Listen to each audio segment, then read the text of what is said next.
Buen día, mi nombre es Daniel Hernández Vallecillo, estudiante de la carrera de Ingeniería Eléctrica en una ABS de la clase Instalaciones Eléctricas, sección 1500, y vamos a estar hablando acerca de aislantes, conductores y accesorios y sus correspondientes cálculos. Muchas gracias.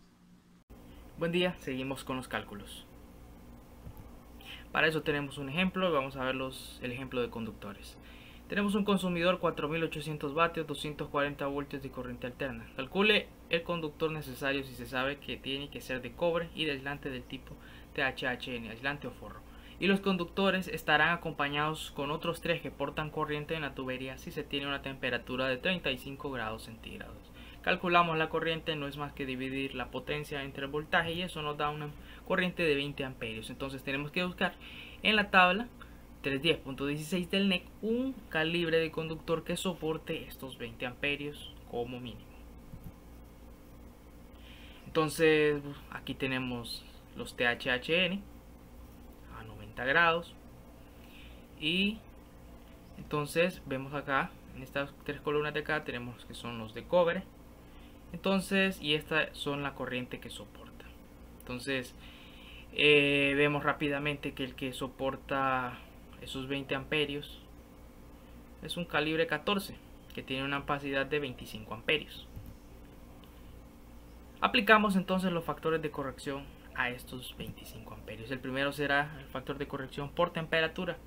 Sabemos que tenemos una temperatura ambiente de 35 grados y para la columna del THHN, que es esta, entonces vemos rápidamente que el factor sería 0.96. De 31 a 35 grados, 0.96. Entonces multiplicamos la ampacidad del conductor por este factor. Entonces nuestra nueva ampacidad es de 24 amperios. Bajo estas condiciones de temperatura, sin embargo, aún hay que aplicar otro factor a estos 24 amperios, que es el de la tubería y canalización.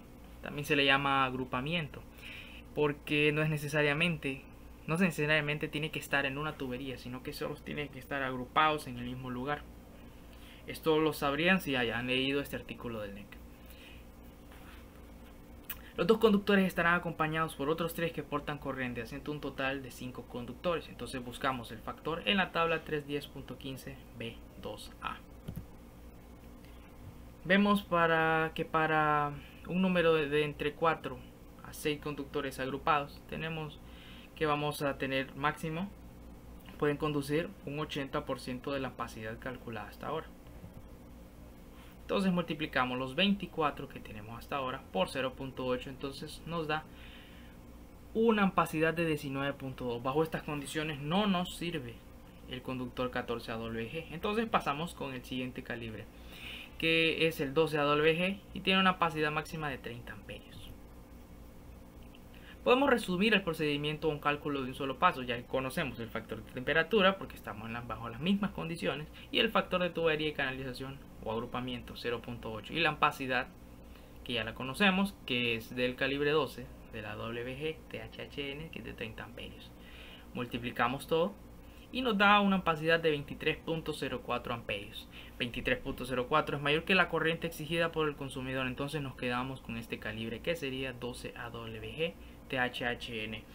Cabe destacar, ¿no?, que para regulación de voltaje, que es otro cálculo aparte, que no lo vamos a estar tocando hoy, también hay que hacer este cálculo. Normalmente también se tiene que hacer correcciones de calibre debido a la regulación de voltaje.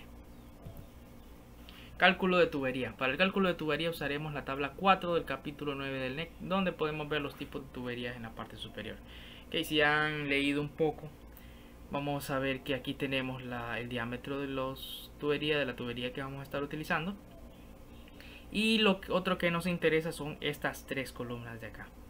Este caso lo vamos a utilizar cuando en la tubería solo vaya a haber un conductor, cuando esta otra de acá, cuando en la tubería vayan a haber 2 conductores, y esta de acá cuando hayan más de 2. Aquí está el área que se puede utilizar en milímetros cuadrados y esta es el área que se puede utilizar en pulgadas cuadradas. Eso según el cálculo que hagamos, y de igual manera para estas 2 columnas de la izquierda, de la derecha.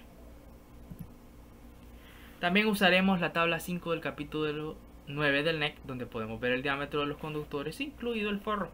Aquí tenemos el forro, Aquí tenemos el calibre de los conductores. Aquí tenemos los diámetros, pero para nuestros cálculos nos va a interesar esto del área aproximada. Sea en milímetros cuadrados o en pulgadas cuadradas, nuestros cálculos no tienen que variar. Ejemplo, calcula el diámetro de la tubería eléctrica metálica del tipo EMT si este va a alojar 3 conductores calibre 6 AWG THHN y 4 conductores calibre 8 AWG XHHW. Entonces comenzamos buscando los diámetros de los conductores por su forro en la tabla 5 del capítulo 9 del NEC. Vemos aquí, tenemos los THHN, tenemos el 6 que es 32.71 milímetros cuadrados. Entonces anotamos por ahí ese número y procedemos con el otro tipo de conductor que es un 8 XHHW.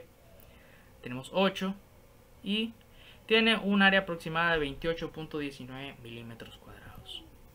Bueno, son 3 conductores con un área de 32.71 milímetros cuadrados más 4 conductores con un área de 28.19 milímetros cuadrados y nos da un área total de 210.89. Entonces pasamos con la tabla 4 del capítulo 9 del NEC para dimensionar el diámetro de la tubería.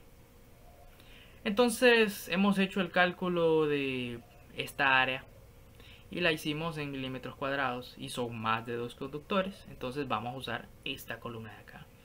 E hicimos el cálculo en milímetros cuadrados, entonces vamos a usar esta columna de acá. Entonces buscamos, este no se ajusta, este tampoco, pero este sí. Entonces podemos corrernos hasta la columna de la izquierda, específicamente esta, y podemos ver que nuestra tubería la que mejor se ajusta es una de 1 pulgada. Y eso sería todo. Ahora vamos con el cálculo de las cajas. Calcule la caja necesaria para alojar 3 conductores calibre 12 AWG y 3 conductores calibre 14 AWG y hay 3 conductores de tierra calibre 8 AWG. Buscamos en la tabla 314.16b el volumen de cada conductor. Tenemos 12, 14 y 8. Para variar un poco vamos a hacer este cálculo en pulgadas. Tenemos 12, 14 y el 8. Copiamos esos datos por ahí y vamos a hacer con una anotación antes. Una consideración a tomar es que sin importar la cantidad de conductores que fungen como tierra se tomarán como uno solo porque no portan corriente. Conociendo las restricciones y los volúmenes realizamos el cálculo. 3 conductores por un volumen de 200.25 pulgadas cuadradas más 3 conductores por un volumen de 2 pulgadas cuadradas más 3, esto corresponden a los tierra, pero porque no portan corriente solo los tomamos como uno solo, nos entrega un valor de 15.75 pulgadas cúbicas. Entonces pasamos a buscar la caja que mejor se adapta en la tabla 310.16a. Buscamos entonces, hemos hecho el cálculo en pulgadas cúbicas, entonces vamos a esta columna de acá y buscamos. Vemos rápidamente que el que más se ajusta es esta caja, que sería de 4 por un cuarto. Podemos ver que la que mejor se ajusta es la de 18 pulgadas cúbicas con dimensiones de 4 por un cuarto de pulgadas. Una última anotación que hacer es que cuando se toman en cuenta sujetadores en estos cálculos de cajas, se toman en cuenta como el volumen del conductor más grande que se va a estar alojando en esta caja. Creo que no hay nada más que anotar. Muchas gracias por escucharme y cualquier duda, con mucho gusto se la respondo. Muchas gracias.